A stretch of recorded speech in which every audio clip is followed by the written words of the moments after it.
ஓம் சாய்ராம். அத்தியாயம் 9. விடை பெறும்போது சாய்பாபாவின் ஆணைகளுக்கு கீழ்ப்படிதல், கீழ்ப்படியாதிருத்தலின் விளைவு, சில நிகழ்ச்சிகள், பிச்சை எடுப்பதும் அதன் அவசியமும். பக்தர் தர்கட் குடும்பத்தின் அனுபவம், பாபா எவ்வாறு திருப்தியுடன் உண்பிக்கப்பட்டார். முந்தைய அத்தியாயத்தின் முடிவில் விடை பெறும்போது பாபாவின் ஆணைகளுக்கு கீழ்ப்படிந்தவர்கள் நன்மை அடைந்தனர் என்றும், அவைகளுக்கு கீழ்ப்படியாதவர்கள் பல துர்ச்சம்பவங்களுக்கு ஆளானார்கள் என்றும் மட்டுமே கூறப்பட்டது. சில குறிப்பிட்ட நிகழ்ச்சிகளாலும் மற்றும் சம்பவங்களாலும் இக்கூற்று விவரமாக இந்த அத்தியாயத்தில் சித்தரிக்கப்பட்டுள்ளது. ஷீரடி புனித யாத்திரையின் குணாதிசயம். ஷீரடி புனித யாத்திரையின் ஒரு சிறப்பான வினோதம் என்னவென்றால், எவரும் ஷீரடியை விட்டு பாபாவின் அனுமதியின்றி அகன்று செல்ல முடியாது. அப்படி செல்வாரேயானால் அவர் சொல்லற்கரிய தொல்லைகளை வரவேற்கிறார். ஆனால் எவரேனும் ஷீரடியை விட்டு வெளியேறி செல்லும்படி பாபாவால் கேட்டுக்கொள்ளப்பட்டால் அவர் அங்கு அதற்கு மேல் தங்கி இருக்க முடியாது. பக்தர்கள் பாபாவிடம் சென்று வந்தனம் செய்து விடை பெற்று செல்ல போகும்போது அவர் சில யோசனைகள் அல்லது குறிப்புகள் வழங்குவார். இந்த யோசனைகள் பின்பற்றப்பட வேண்டும். இவைகள் பின்பற்றப்படாவிட்டாலும் அல்லது விளக்கப்பட்டு இருந்தாலும் அங்கனம் தூண்டுரைகளுக்கு மாறாக நடந்தவர்களுக்கு விபத்துகள் நேரிடுவது உறுதி. இதை பற்றி சில நிகழ்ச்சிகளை கீழே குறிப்பிடுகிறோம். தாத்யா கோத்தே பாட்டீல். தாத்யா கோத்தே பாட்டீல் ஒருமுறை கோப்பர்காவான் கடைவீதிக்கு குதிரை வண்டியில் சென்று கொண்டிருந்தார். அவர் மசூதிக்கு அவசரமாக திரும்பி வந்து பாபாவை வணங்கி தான் கோப்பர்காவான் கடைவீதிக்கு செல்ல போவதாக கூறினார். பாபாவோ, அவசரப்படாதே, சிறிது தாமதித்து கடைவீதிக்கு செல், கிராமத்தை விட்டு வெளியில் செல்லாதே என்றார். ஆனால் போவதற்கு அவருடைய வேகத்தை கண்ட பாபா ஷாமாவையாவது உடன் அழைத்து செல்லுமாறு கூறினார். இவ்வுத்தரவை பொருட்படுத்தாது தாத்யா கோத்தே உடனே குதிரை வண்டியை ஓட்டிச் சென்றார். 2 குதிரைகளில் ரூபாய் 300 விலையுள்ள குதிரை மிகவும் சுறுசுறுப்பாகவும் இருப்பு கொள்ளாமலும் இருந்தது. சாவ்லிவிஹீர் கிராமத்தை தாண்டிய பிறகு அது தாறுமாறாக ஓட ஆரம்பித்தது. இடுப்பில் சுளுக்கு ஏற்பட்டு கீழே விழுந்து விட்டது.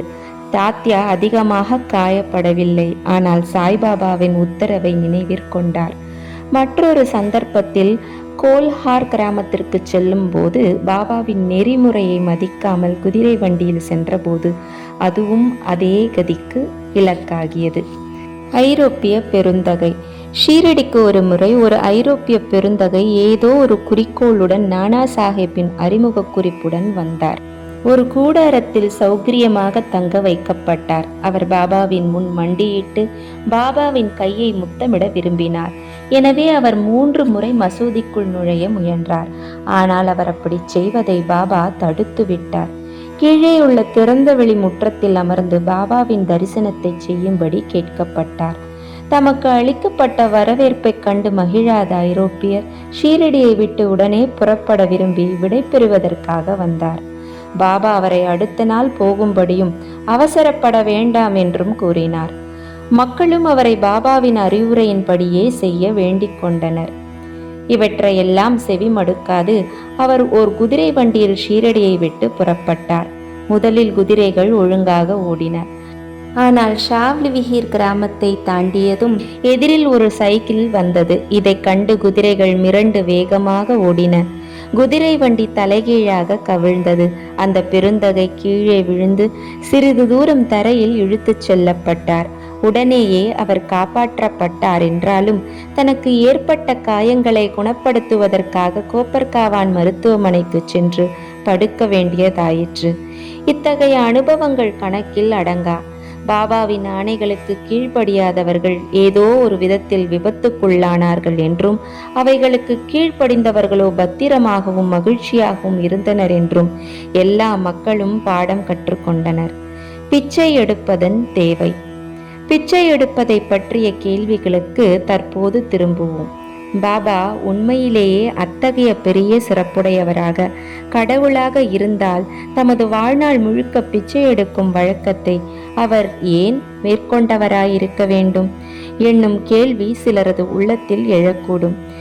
இக்கேள்வி 2 நோக்கு நிலைகளில் கருதப்பட்டு விடை இருக்கப்படலாம். 1. பிச்சை எடுத்து வாழ்வதற்கு உரிமையுள்ள தகுதியான மக்கள் யார்? வம்சாவிருத்தி, செல்வம், புகழ் இம்மூன்று முக்கிய ஆசைகளையும் துறந்து துறவை மேற்கொள்வோரே பிச்சை எடுத்து வாழ தகுதியுடையவராவார் என்று நமது சாஸ்திரங்கள் பகருகின்றன. இவர்கள் சமைப்பதற்கு ஏற்பாடுகளை செய்து வீட்டில் உண்ண முடியாது. அவர்களை உண்பிக்க வேண்டிய கடமை இல்லறத்தாரின் தோள்களில் விழுகின்றது. சாய்பாபா இல்லறத்தாரும் அல்ல, வானப்பிரஸ்தரும் அல்ல. அவர் பிரம்மச்சரியம் அனுஷ்டித்த ஒரு துறவி, அதாவது சிறு பருவம் முதற்கொண்டே துறவியாவார். இப்பிரபஞ்சமே தமது வீடு என்பதும் தாமே பிரபஞ்ச ஆதாரமும் அழிவற்ற பிரம்மமும் ஆகிய பகவான் வாசுதேவர் என்பதும் அவருடைய உறுதியான அபிப்பிராயமாகும். எனவே அவருக்கு இறந்து உண்ணும் வழக்கத்திற்கு முழு உரிமை இருக்கிறது. 2. மற்றவை கீழ்கண்ட நிலையின்படி பஞ்ச்சூனா 5 பாவங்களும் அவைகளின் பிராயச்சித்தமும். உணவுப் பொருட்களும் சாப்பாடும் தயாரிப்பதற்காக இல்லறத்தார் 5 செயல்கள் அல்லது நடைமுறைகளை மேற்கொள்ள வேண்டியதாய் இருக்கிறது. அதாவது 1. கண்டனி பொடியாக்குதல், 2. பேஷணி அரைத்தல், 3. உதக்கும்பி பானைகளை கழுவுதல், 4.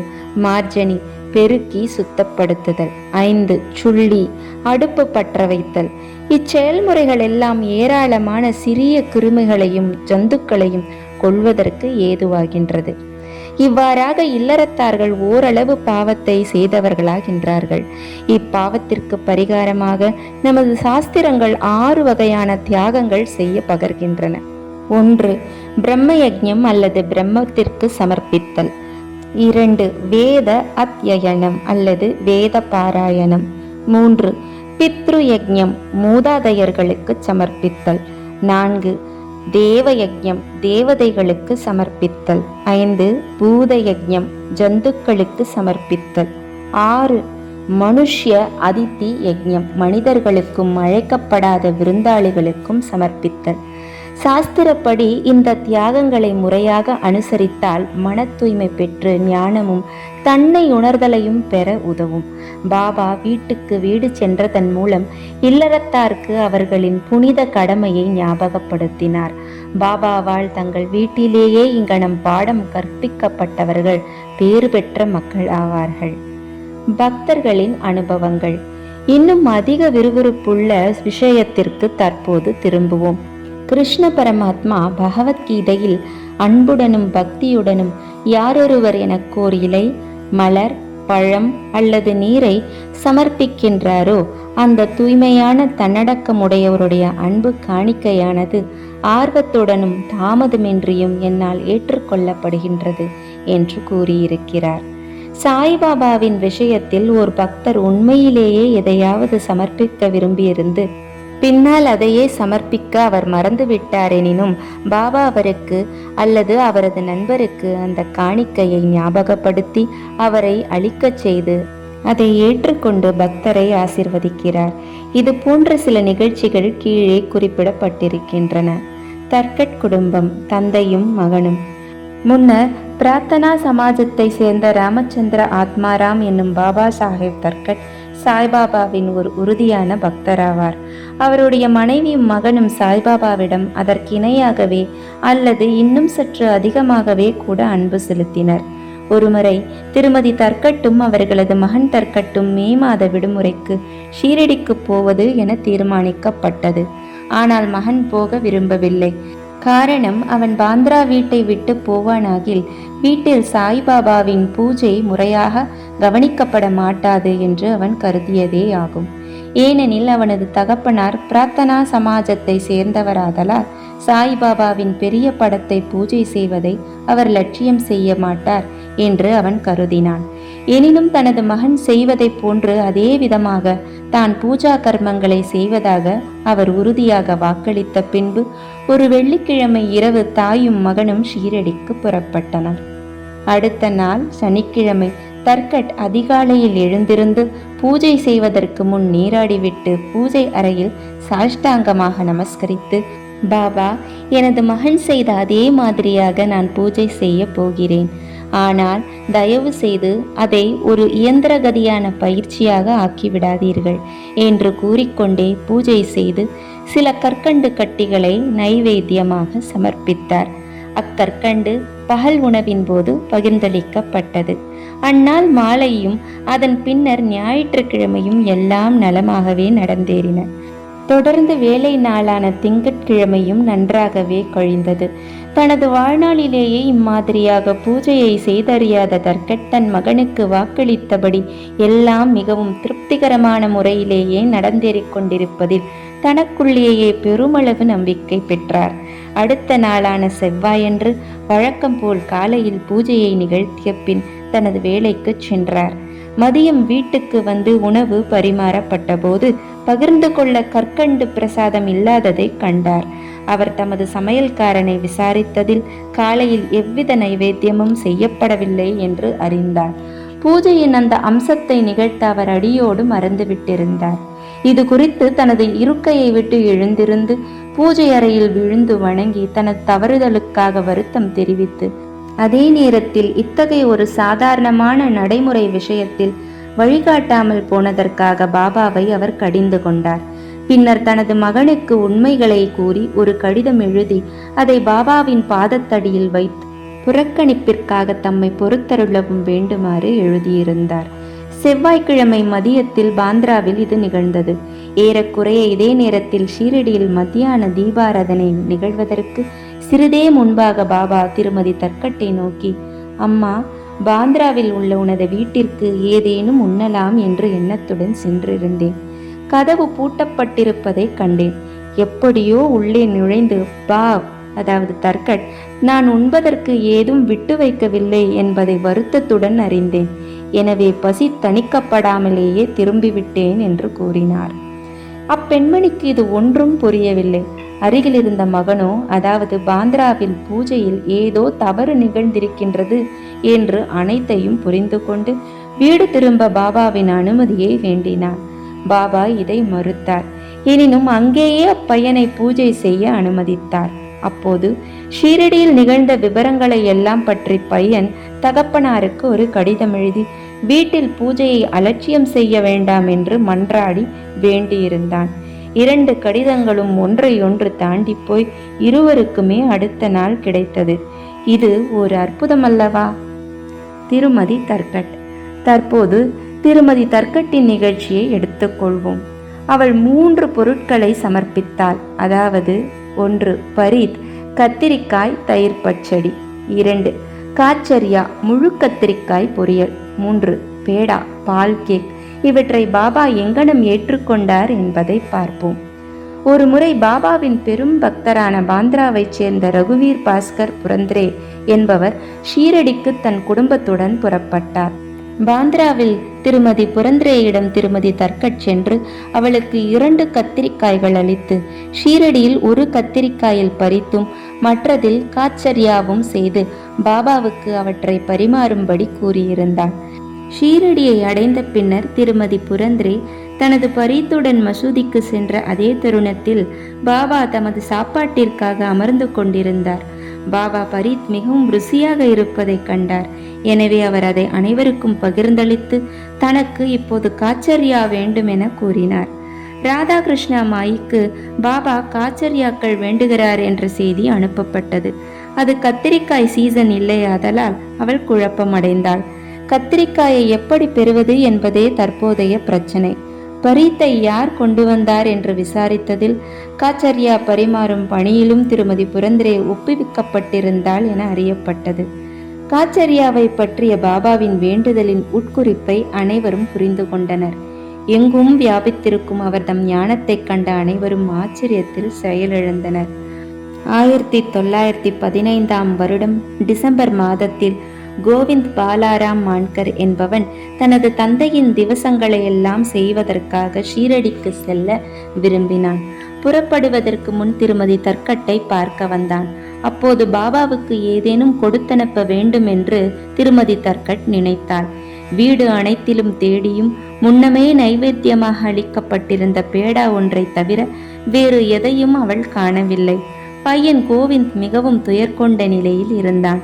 எனினும் பாபாவிடம் கொண்டுள்ள பெரும் பக்தியின் காரணமாக அவனிடம் பேடாவை கொடுத்து அனுப்பினாள். பாபா அதனை ஏற்றுக்கொள்வார் என நம்பினாள். கோவிந்த் ஷீரடிக்கு சென்று பாபாவை கண்டான். ஆனால் பேடாவை தன்னுடன் எடுத்துச் செல்ல மறந்துவிட்டான். பாபா பொறுத்திருந்தார். மறுபடியும் மாலையில் சென்றபோது பேடாவை கொண்டு செல்லாமல் வெறுங்கையுடன் சென்றான். பாபா இதற்கு மேல் பொறுக்க இயலாதவராய், எனக்கு நீ என்ன கொண்டு வந்திருக்கிறாய் என்று கேட்டார். ஒன்றுமில்லை என பதில் வந்தது. மீண்டும் பாபா அவனை கேட்டார். அதே பதில்தான் அளிக்கப்பட்டது. பின்னர் பாபா, நீ புறப்படும் போது அம்மா உன்னிடம் எனக்காக இனிப்பு பலகாரம் கொடுக்கவில்லையா என குறிப்பான வினா ஒன்றை கேட்டார். உடனே பையனுக்கு எல்லாம் நினைவு வந்தது. வெட்கமடைந்து பாபாவிடம் தன்னை மன்னிக்க வேண்டிக் கொண்டு தான் இருந்த இடத்திற்கு ஓடிப்போய் பேடாவை கொண்டு வந்து பாபாவிடம் கொடுத்தான். கையில் அதை பெற்ற உடனேயே பாபா வாயிலிட்டு பேராவலுடன் விழுங்கிவிட்டார். இவ்வாறாக திருமதி தர்கட்டின் பக்தி கண்டுணரப்பட்டு ஏற்றுக்கொள்ளப்பட்டது.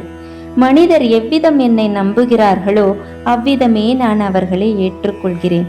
கீதை அத்தியாயம் 4 ஸ்லோகம் 11 என்பது இந்நிகழ்ச்சியால் நிரூபிக்கப்பட்டது. பாபா எவ்வாறு திருப்தியுடன் உண்பிக்கப்பட்டார்? ஒரு முறை திருமதி தர்கட் ஷீரடியில் ஒரு குறிப்பிட்ட வீட்டில் தங்கியிருந்தார்.